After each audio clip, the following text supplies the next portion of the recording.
informed police responses to children exposed to violence, training, and tools. This webinar is brought to you by the International Association of Chiefs of Police. My name is William Moore, and I am with the Office of Juvenile Justice and Delinquency Prevention's National Training and Technical Assistance Center. As your technical host, I would like to take a couple of minutes to discuss a few features of the Adobe Connect webinar platform and provide a few announcements to keep in mind. Please note that this event is being recorded and will be published on NTTAC's YouTube page.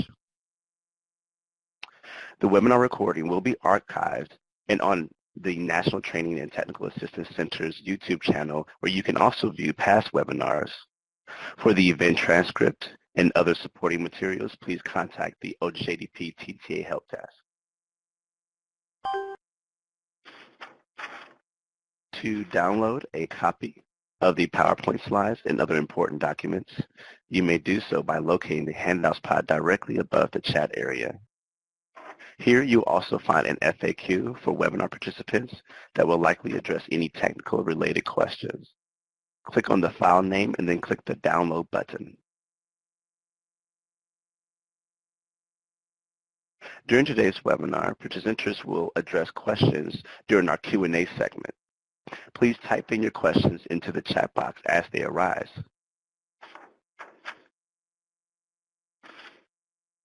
For those of you participating in today's webinar as a group, please take a few minutes to help us count. Go to the chat window and type in the total number of additional people that are in the room with you today. If you are viewing alone, there is no need to type anything at this time. And I'll give folks a few seconds to do that. Again, please type in the number of additional people that are with you in the room today. If you're viewing by yourself, there's no need to type anything at this time.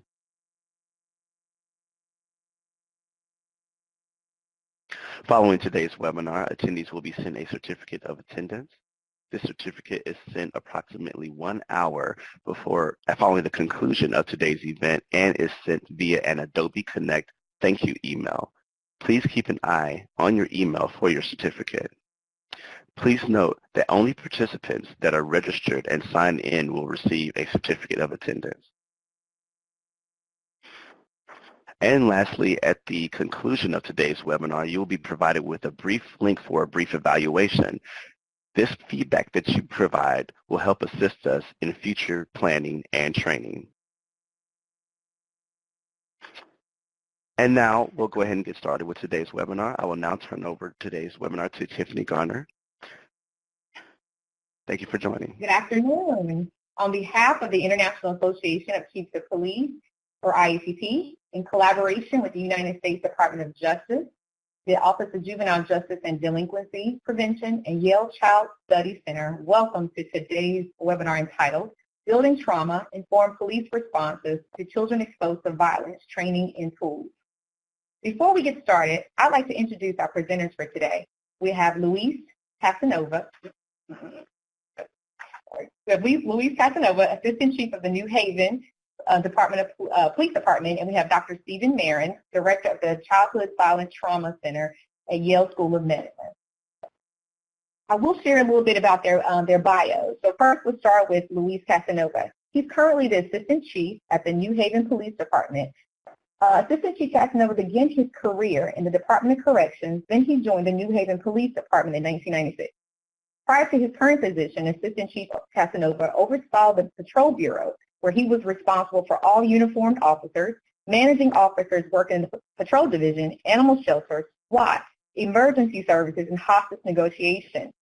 Working comfortably at the intersection of theory and practice, Assistant Chief Casanova has been a long-time champion of New Haven's child development community policing programs and has also served as a consultant to the International Association of Chiefs of Police, collaborating with the Yale Child Study Center to develop a toolkit to enhance law enforcement to respond to children exposed to violence. Our next presenter was Dr. Stephen Marin, and let me share his bio with you. He is the Director of the Childhood Violent Trauma Center at the Yale Child Study Center and the Harris Professor of Child Psychoanalysis and Professor of Psychiatry at the Yale School of Medicine. He is founder of the Child Development Community Policing CDCP program, a model for police mental health collaborative responses to traumatic events that has been replicated and served as a model for similar programs in communities around the United States and abroad. Dr. Mehrens is also co-developer of the Child and Family Traumatic Stress Intervention, it's CSTSI, the only evidence-based early trauma-focused intervention for children and families that interrupts and prevents the development of PTSD and related disorders. He is also the co-developer of a nationally disseminated toolkit on trauma-informed policing. He has responded to various mass casualty disasters around the country, including the attack on 9/11 and the Sandy Hook shooting. Over the years, Dr. Mehrens has provided consultation to the White House, members of Congress, Attorney General's Office, U.S. Department of Justice, U.S. Department of Health and Human Services, and other federal agencies on issues related to children's exposure to violence and interventions to reduce the traumatic impact of violence. So I will now turn it over to Dr. Mehrens to begin our presentation.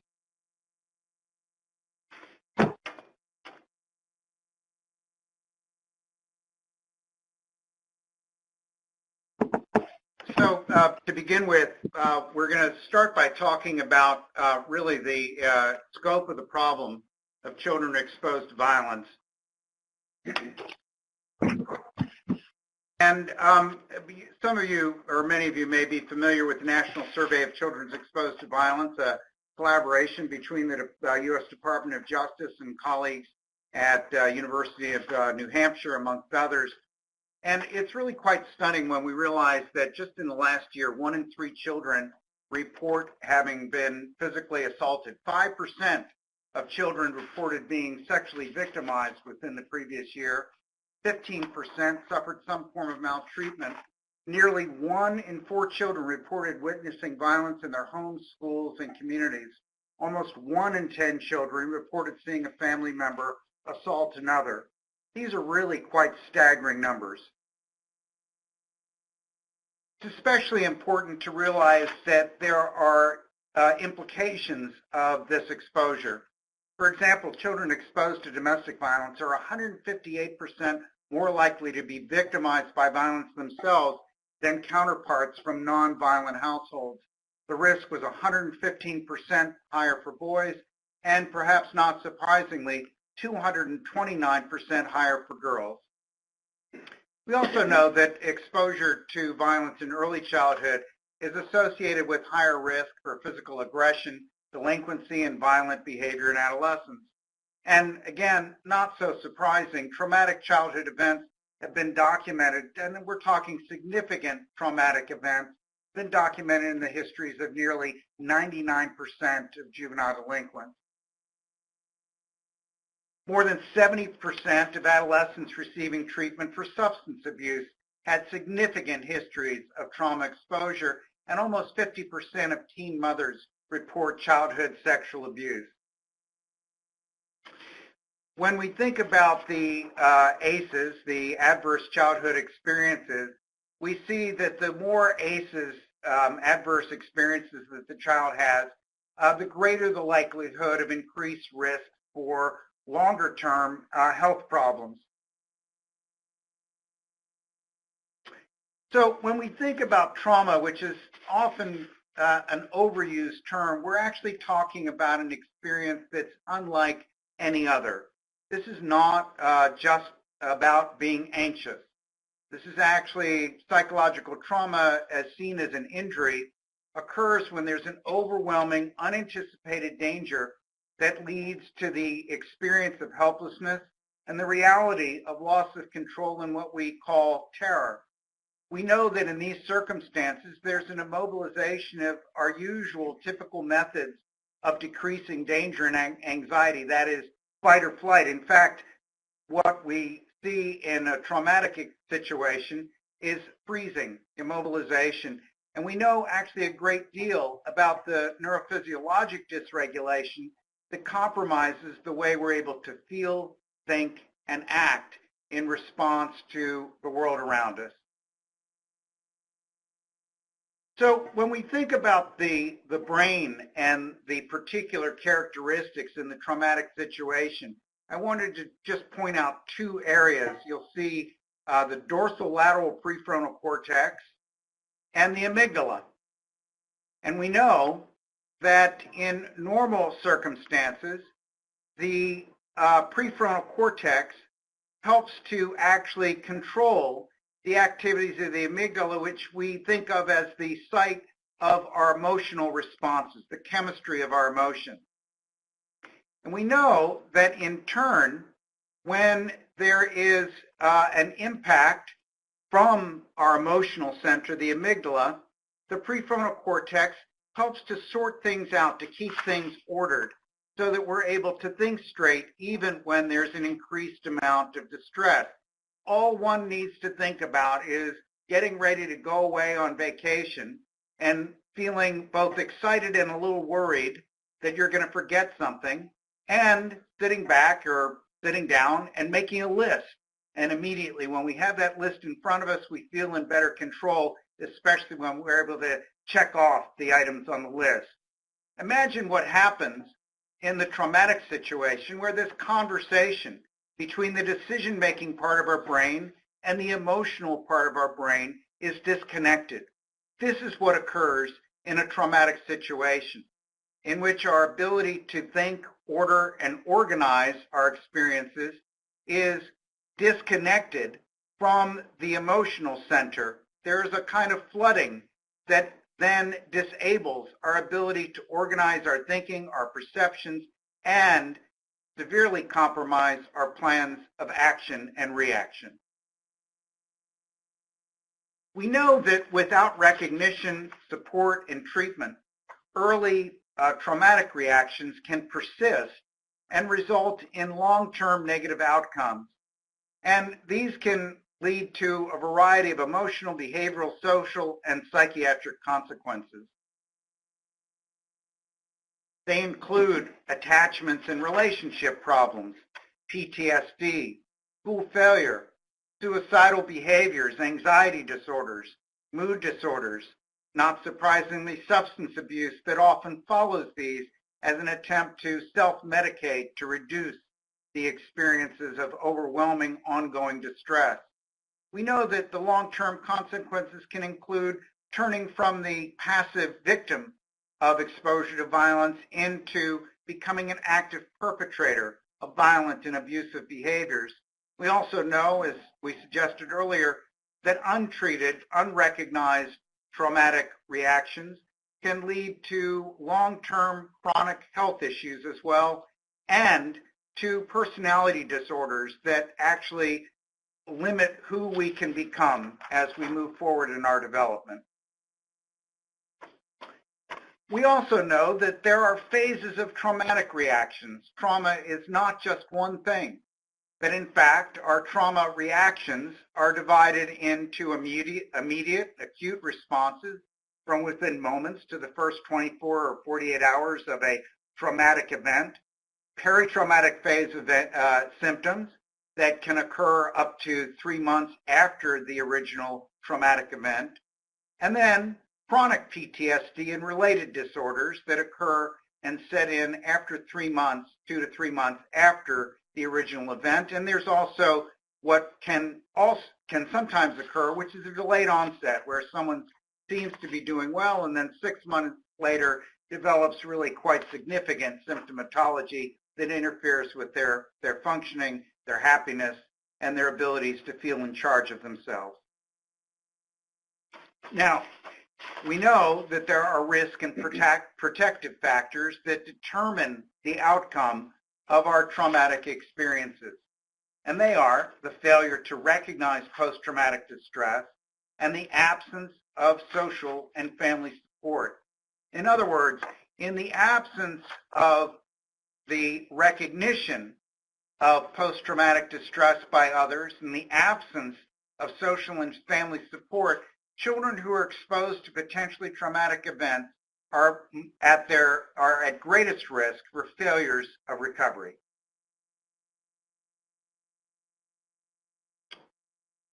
All right. What we've learned in New Haven throughout the years is that we were going to the same homes over and over again for the same types of issues, children exposed to violence or witnessing violence. And what we learned is that we have the ability to train our officers to properly identify when a child is exposed to violence. Right? We're not asking them to be clinicians. We're asking them to during a hostile, volatile situation, how to intervene and how to engage a kid early on and direct the kid to the proper resources early on in order for us not to return to these homes and in order for the child to get the proper treatment early on and not allow these experiences to be ignored.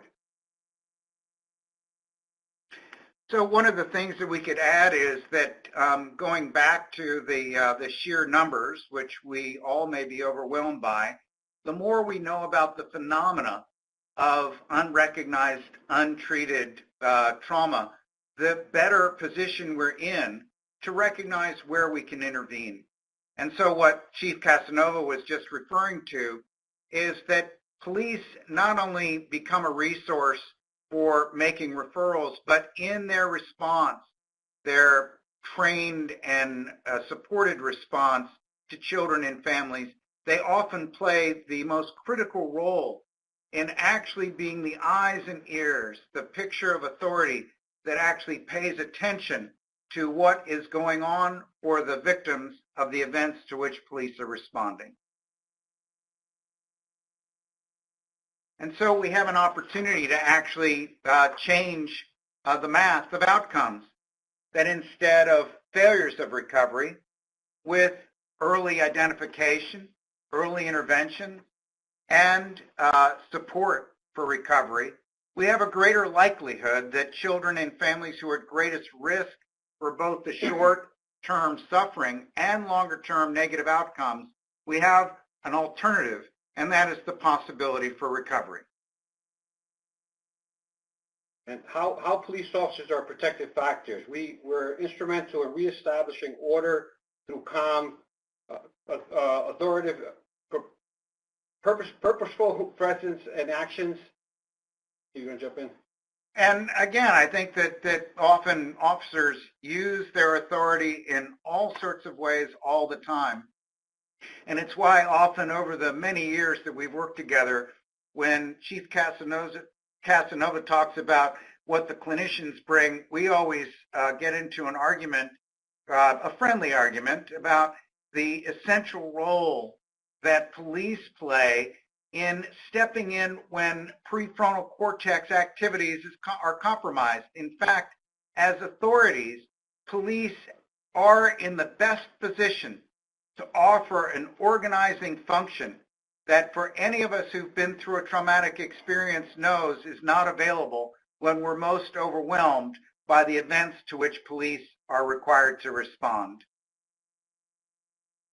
And so when we think about the idea of how do we help our police colleagues actually take on another aspect to enhance their roles as law enforcement professionals, we worked and developed over the basis of over 25 years of our work in New Haven and elsewhere in our partnership.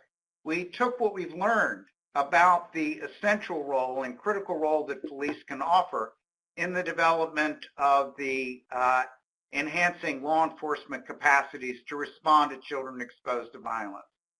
The toolkit was developed in collaboration between Yale and the International Association of Chiefs of Police and funded by the U.S. Department of Justice, and was actually developed by police members in the New Haven Department of Police Service, our partners in Charlotte-Mecklenburg Police Department, as well as the Mecklenburg County Mental Health Services, along with colleagues here at the Yale Child Study Center.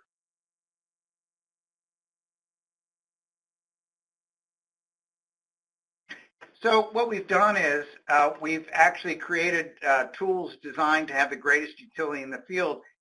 And putting this simply, to actually take advantage of what we've learned and combine it with what is known from our partners in the IACP about law enforcement training and the breadth of IACP developed venues for review and dissemination of principles and practices that we've learned about in the field, that we've learned about in terms of not asking officers to do more than they're trained for, but to actually equip officers to respond to the kids and families to whom they are dealing with every single day, but also giving them the tools so that they no longer have to walk away with blinders on, feeling that there was nothing they had to offer to the kids and families who they leave behind after responding to events of violence and other catastrophic circumstances. And so the toolkit actually involves an organizational assessment and action plan for law enforcement agencies, guidelines, and this is actually used as a self-assessment for departments to take a look at what they're already doing to address the needs of children and families exposed to violence. Guidelines for police executives that actually serves as a briefing so that police executives can be more informed about the impact of exposure to violence on children and the roles that police can play in mitigating, decreasing those impacts, as well as publications that have occurred, that have been printed by the IACP and Police Chief and Tactical Edge magazines on some of the experiences that we've had over many years. And we've also developed a classroom training based on the toolkit entitled Protecting and Serving. But for the purposes of this webinar, we wanted to give you a sense of what is in the toolkit intended for frontline officers who respond often on their own to children and families exposed to violence. And of these include an on-scene acute protocol. What do you actually do and say when you're first arriving on the scene, in addition to securing safety and the immediate provisions of traditional police responses? What are some of the special considerations that officers need to keep in mind when they're thinking about responding specifically to domestic violence? What kind of equipment, what preparation should officers have when they're involved in doing death notifications, often one of the hardest tasks for officers to actually carry out? And also to take advantage of other materials based on children arrested parents model, as well as the roll call training video that has been developed by our partners at the IACP. In addition, these toolkit modules help to identify traumatic stress reactions on the scene. We have been so impressed often with both an understandable wish and what officers often see when children are sitting in front of a television after just witnessing a brutal fight and perhaps potential beating of one of their parents perpetrated against the other, sitting watching TV, and the officers wind up feeling that the kids are doing okay, that they're not crying. Well, we've actually learned a great deal by being on the scene with our police colleagues about the various signs and symptoms of distress that children and adults show when police officers are responding to violent events. Also, how do you think about kids not just in one full stroke, but how do we think about kids' responses to police at different ages, different phases in their development, and how can we help police respond to children of different ages when they're responding to scenes of violence? We also think about how to help officers respond to questions commonly asked by kids and common issues with caregivers to identify police responses to them. We also teach officers how to teach both kids and adults on violent scenes acutely a breathing technique that we call calm breathing or tactical breathing that can help actually turn the volume down on the immediate out of control levels of distress that both kids and adults may be experiencing and which officers are often confronting when they arrive on scene. And we also include a brochure for parents and caregivers, helping them to be better equipped in recognizing some of the signs and symptoms of their children when they have witnessed violence in the home or in their neighborhoods or at school.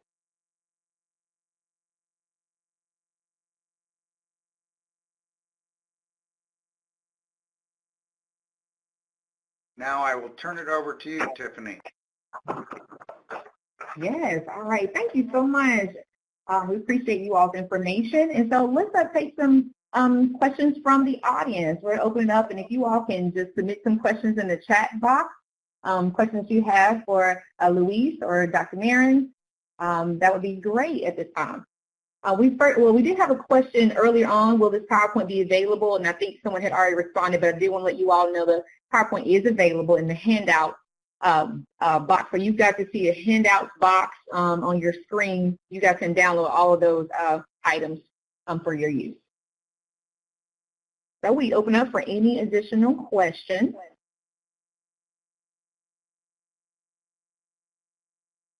So we have a question from Ms. Robbins. How are we able to get this toolkit?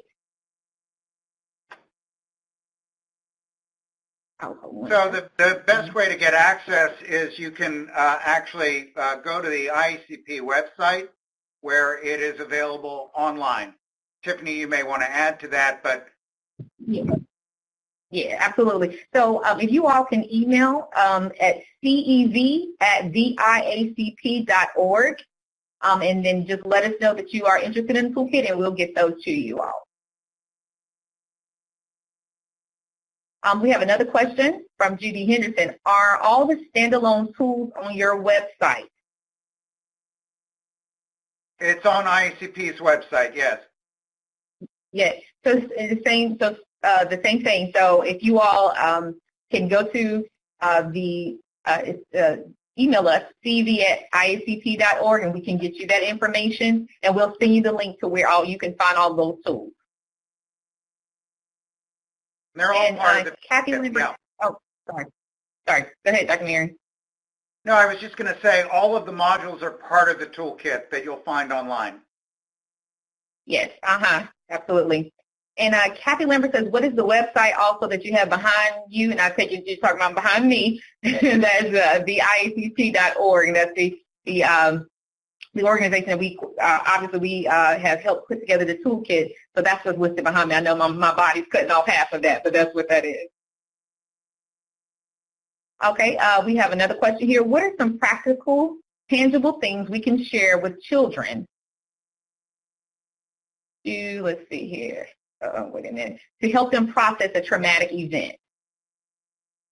Well, I think that the first thing, it's a great question, and I want to just share a very brief story about one of the first responses over 25 years ago that I did with a colleague. Then he was a sergeant in the New Haven Police Department, and we've been called to the scene of a shooting. This was a former boyfriend of a young woman who had crashed through sliding glass doors and chased her and her 18-month-old into an adjoining apartment where she and her son cowered in a closet, and the assailant then shot and killed the woman and wounded the 18-month-old in front of a woman and her 12, 13-year-old son. And I realized that when my colleague, Sergeant Marr, and I arrived on the scene, the investigating officer and the scene commander walked us through, and they said, well, let us show you what everyone saw, what the kids saw.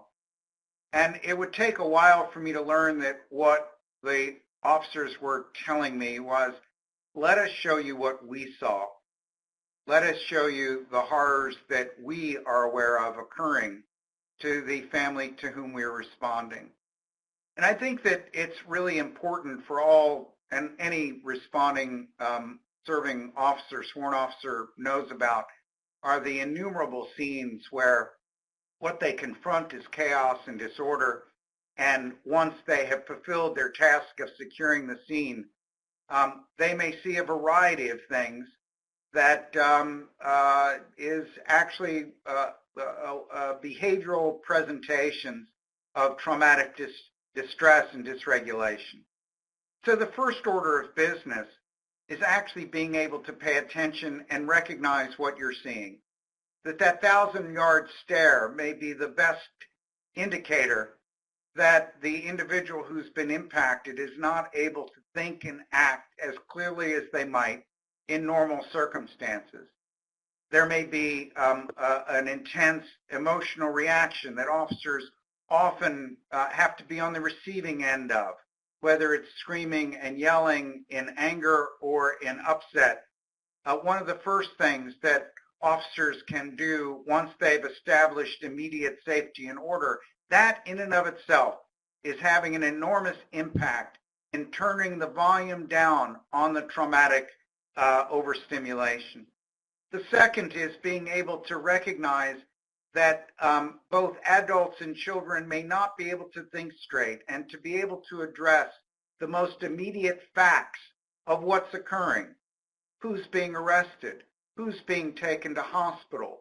What will be the sequence of reports on the status of victims? Who is going to be responsible in coming to the family's aid to help them in their time of need, especially if one of the caregivers or both caregivers are not available to children? How do you actually ask children and listen to what their questions are? Amongst those many possibilities, the signal message is, we are not turning away from you. You are not alone.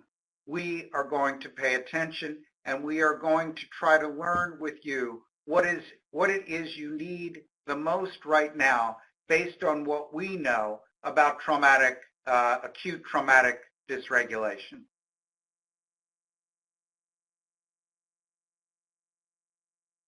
All right, thank you, Dr. Marin. Let's go to another question here. Let's see here. Thank you all so much for sending your questions. And actually, I just submitted in the chat box, I just put the email address. I know several of you didn't hear it when I said it originally, that the email address was cev@theiacp.org, but I placed it in the chat box for you all to make sure that you had that, okay? All right, next question is, Chief, is there model policy for law enforcement agencies? Yes, there is a model policy, and I believe you can obtain that through IACP as well. And okay. Specifically, which the arrest policy? There's children of arrested parents. Yeah, there's children of arrested parents. And there's some guidelines and tips on responding to children exposed to violence. And there are guidelines and tips for responding to children exposed to violence. Yes, absolutely. That is, yes, we do have a model policy center here, and we do have a model policy around that subject. All right. Let's see, we kind of touch base. I have some questions here popping up about how are we able to get the toolkit, which we mentioned to you already just in this email. Let's see, do you address officer wellness, mental health in the toolkit? There were some questions about secondary trauma responses among officers. No, we do not. But we do have stuff available for our police officers separate from the toolkit that we provide them at our department. And I just wanted to add that, one of the things over working together for many years, one of the things that we've recognized can be such a tremendous source of secondary traumatization or distress for police officers is the same that's true for any of us as human beings. That if we remain helpless in the face of terror, then we are at greatest risk, and officers know this well, of going home at the end of the shift and feeling less effective, absorbing the horrors that one has seen others witness, and feeling that one has not been able to do anything that one would like to do in terms of decreasing the harm and damage experienced by the individuals to whom they're responding. So what we found anecdotally is that when officers feel better equipped, they are able to leave the scene of events to which they've responded, feeling as though they have met the needs of children and families as best as they possibly could, no longer leaving feeling ineffectual, as though they've not been able to either stop the criminal activity to which they're responding or to do anything for the victims of that criminal activity. So in short, what we're finding is that police officers who feel better equipped, who feel that they're able to actually step in when they're needed the most to help people get back on their feet psychologically, leads to a huge impact on how they feel at the end of the shift and how they feel as police professionals. Okay. Thank you. Our next question we have, do you suggest getting parent buy-in for the resources? I'm sorry, maybe you could help clarify the question? Yeah, well, that's pretty much what the question is. How do you suggest getting parent buy-in for the resources? Absolutely, absolutely. You Okay. know, this is about really the function of the toolkit is to take advantage of pulling together observations that we've made over years, that colleagues both in policing and mental health have made over the years about traumatic response. But you know, the reality is every human being knows something about traumatic distress. And every human being knows what it's like. And there are many songs better than I could compose that have been written about, you know, there are times when we all need someone to lean on. And actually being able to inform adults, caregivers, about what's going on for themselves, what's going on for their kids, is a way not only of increasing buy-in, but increasing their knowledge and their tools for helping their own children. And being able to introduce what the police have to offer, what clinicians might have to offer, means that they're better informed about their options so that they're in a better position to not feel helpless in dealing with the traumatic impact of events on the lives of their children and on themselves.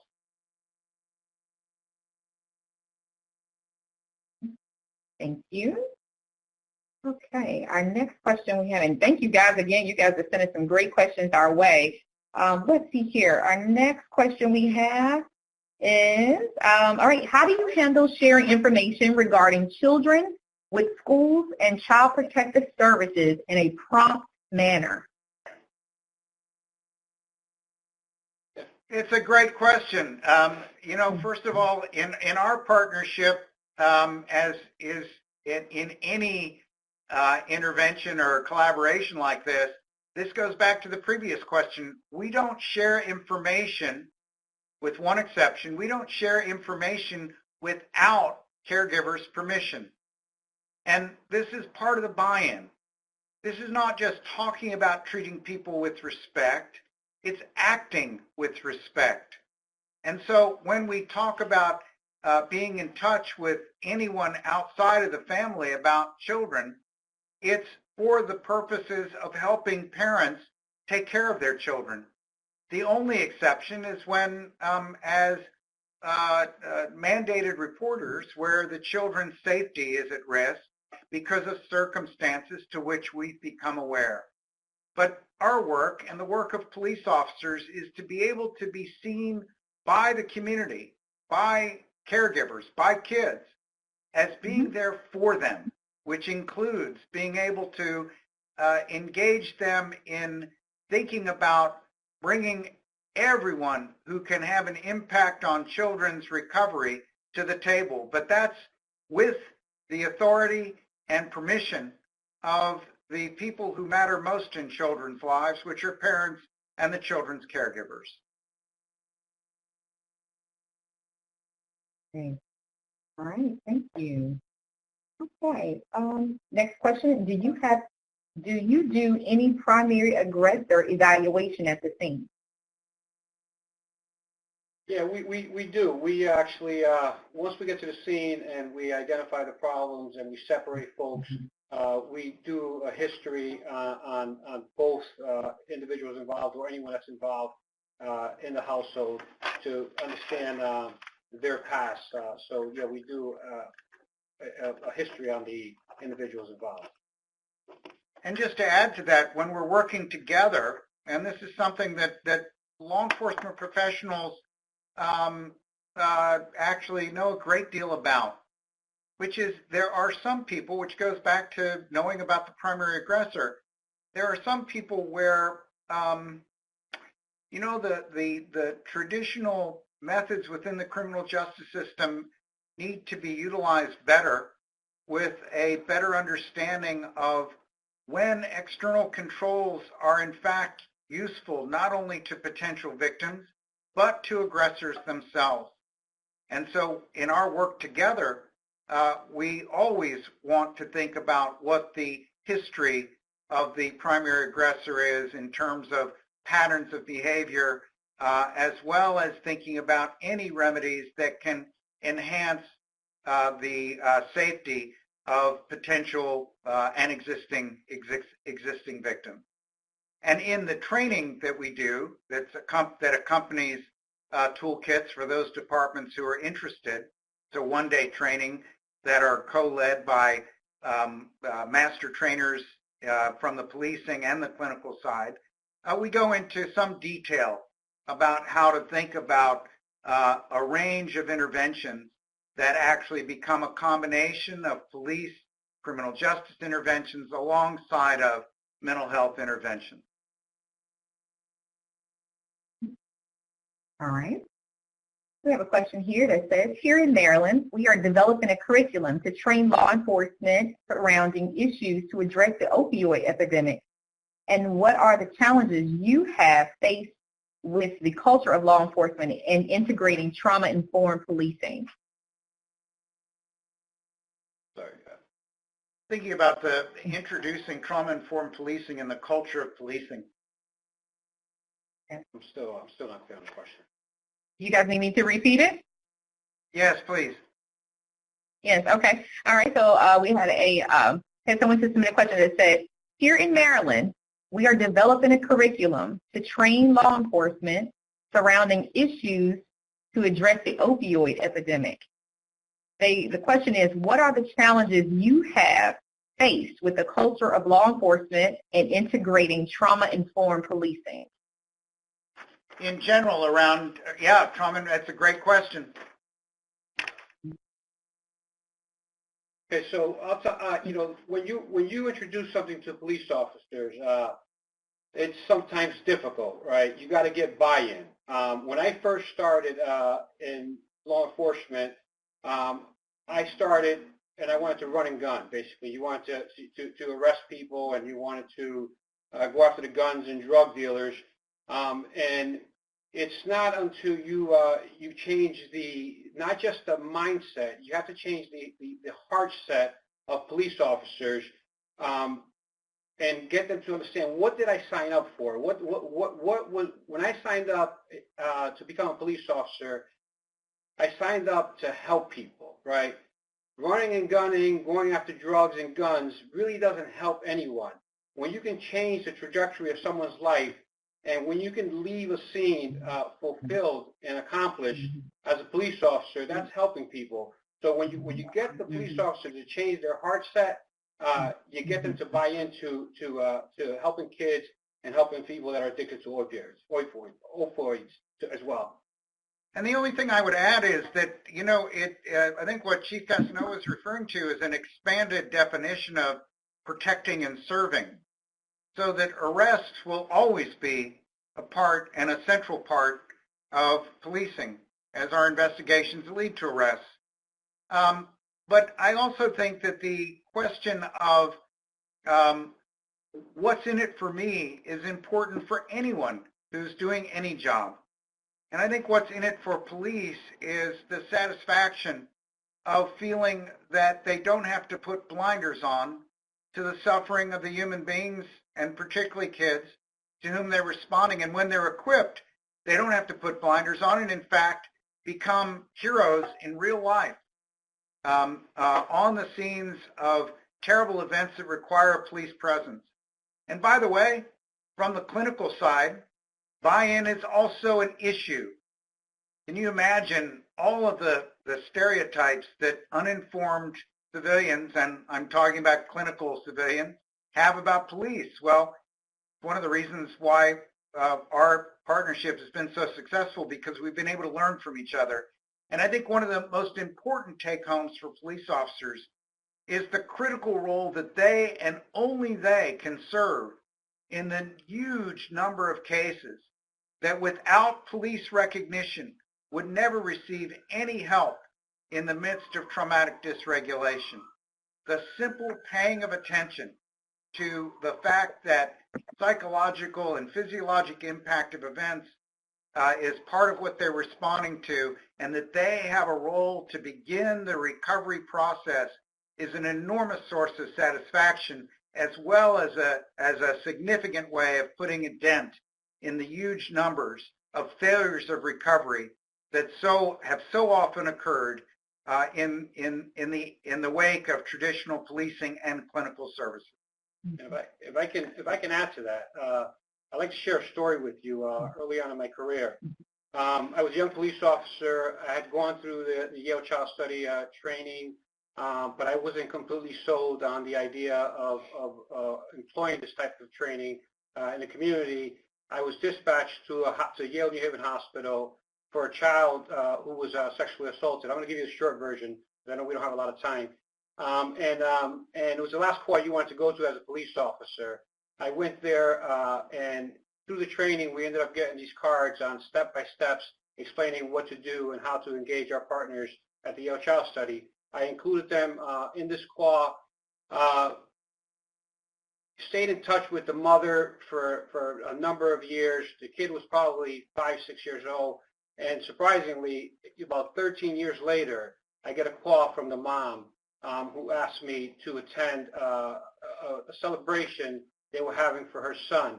And I wasn't sure if I wanted to go or not, but I made the decision to attend that graduation party, right? And when I got there, mom pulls me to the side and says, if it weren't for the work and because you cared and because you paid attention and because you put us on the right track, right, my kid would not be graduating today and going to a prestigious college, right?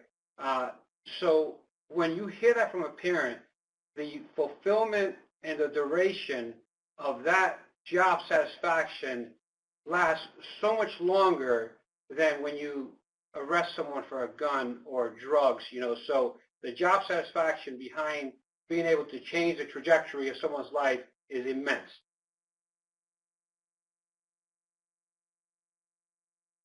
All right. Chief, do you employ DCF on cases regarding a drug raid? Do we employ DCF? Yes, so the question is for the chief. Do you employ DCF on cases regarding a drug raid? If there are children at a home for a drug raid, yeah, we're mandated reporters. We have to include DCF in that. Okay. How many officers, this is another question for the chief, how many officers in your department are trained in this? All or just specialty units? So, okay, so we've been doing this work for almost 30 years now, Steve? 26 years. About 26 years. And many of our officers are experienced with the way we handle children exposed to violence, right? But we're currently in the process of training all of our officers in this toolkit. Okay, which is great. Great. And at this time, everyone, you should, I have gotten several requests to repeat the information regarding the toolkit. I know some of our INTTAC folks have provided some information in the chat box for you all to how to download, but also remember the email address that was also submitted in the chat box, cev@biacp.org. All right, 2 more questions here. What is being done for bullying in schools? School districts are doing nothing despite their claims otherwise. That question that came in.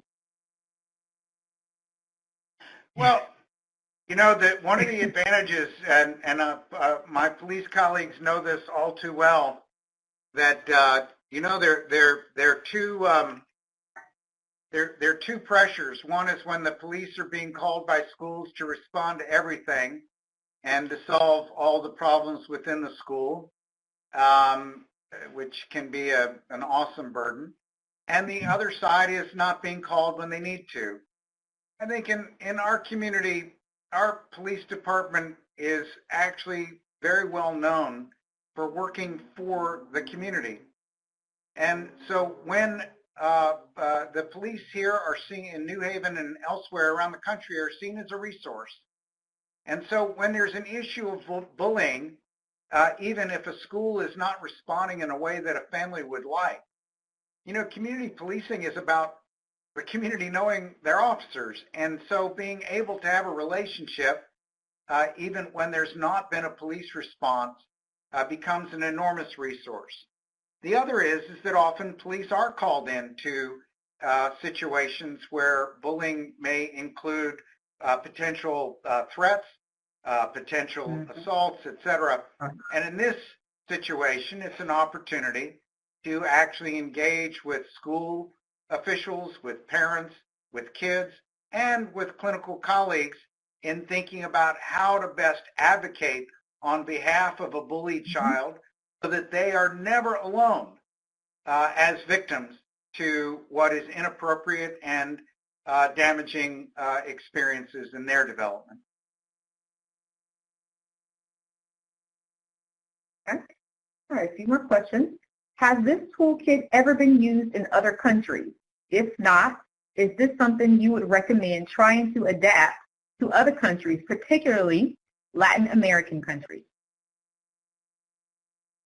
Yeah, well, we just had the honor and pleasure to travel to El Salvador, who, believe it or not, it's a country with many, many, many challenges, and they're also paying attention to what's happening with their children and early traumatic experiences, and they too wanted to address it, so they brought us there to present on the toolkit, and I believe they're translating it in Spanish currently, and they're going to train their officers on how to identify you know, trauma in kids. And we're also working with colleagues in Israel and have had discussions with and have worked around the toolkit and similar partnership with colleagues in France, in all three countries where there's a national police force. We're working with those executives and line officers. All right, I'm going to try to squeeze in 2 more questions and then we'll wrap up. Question came in. We have found that family law courts are really downplaying a child's exposure to domestic violence. National studies have shown that if a mother brings up allegations of domestic violence or sexual assault of a child, the courts are more likely to give additional custody to the abusive parent. Do you have any explanation for this national trend? Wow, I'm disturbed if this is a national trend. I do think that given everything that we know about the dynamics of intimate partner violence, domestic violence, that what should be a trend is recognizing the trap that so many, typically women, find themselves in when they are the victims of domestic abuse, and the trap that their children find themselves in when there is no one who has their back. In the first instance, in the best of policing interventions, victims should know that someone is seeing them, their experiences, recognizes the short and long-term impact, and actually shows these victims, their children, that someone has their back. and that the violence needs to stop, and within the courts, the opportunity to put in place both ongoing sources of safety and security as well as resources, financial, housing, education, and mental health resources are available to help restabilize and reestablish control that every adult and every child needs from their parent. Okay. And this will probably be our last question here is, do you have any resources for officers who have experienced secondary trauma from responding to such scenes? For example, do you have information on being a trauma-informed police department? And I think you touched on it just a little bit, but I think the question is really about resources for officers experiencing secondary trauma. Yeah, I don't think through the years of doing this work, and Steve can actually add to this, we haven't really experienced a lot with officers experiencing secondary trauma. But in the rare cases that we identify that an officer has, we have peer support groups, we have EAP, we have a plethora of things in place to assist the officers when they're either secondary trauma or everyday work trauma. We have many resources in place to address that. Yeah, and the only thing I would add is that with regard to cases involving kids who've been exposed to violence, again, the idea of being able to be effective as opposed to being on the spot, there for moments, and then taking home the images of terrified kids and their caregivers at the end of the shift, that is something that has decreased significantly in our department and other departments who are doing similar work. But as the Chief said, there are resources within the New Haven Police Department, and we know that the IACP have developed resources for addressing some of the issues. But secondary trauma is something that also one can recover from, and we believe that becoming more effective in the job of protecting and serving is one of the primary methods of decreasing the long-term impact of vicarious trauma and turning immediate upset into a plan for action and effectiveness.